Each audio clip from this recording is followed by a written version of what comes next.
Hi student, this is Deva. Now we are going to see 11th and Math chapter 6, example 6.1. Find the locus of point which moves such that its a distance from the x-axis equal to the distance from the y-axis. Solution. So ஒரு point பார்த்தீங்கன்னா x எப்பயுமே வந்து பார்த்தீங்கன்னா x and y வந்து equal distance இருக்க மாதிரியே move ஆகுது. So இப்போ மூவ் ஆச்சுன்னா ஒரு லோக்கஸ் ஒரு பாத் வே ஃபார்ம் ஆகுமா, அந்த பாத் வே அந்த லோக்கஸோட ஈக்குவேஷன் கேட்குறாங்க. சரிங்களா? ஸோ அது எப்படி இருக்கும், நம்ம 10th கிராஃபில் படிச்சுக்க டயட் வேரியேஷன் அந்த லைன் எப்படி பாஸ் ஆகும், பாசிங் த்ரூ ஆரிஜின் இந்த மாதிரி இருக்கும். சரிங்களா? அப்போ அந்த பீங்கிற பாயிண்ட் எப்படி மூவ் ஆகுது,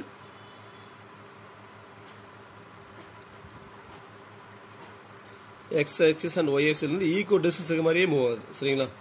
அப்போ லென்த் இன் எக்ஸ் ஆக்சிஸை ஹச்சுன்னு சொல்லலாம். அப்போ இதுவும் ஹச்சு.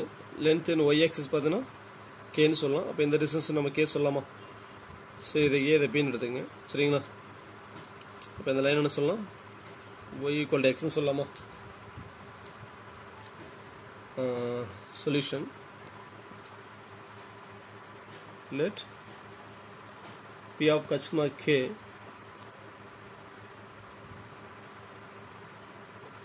be the moving point.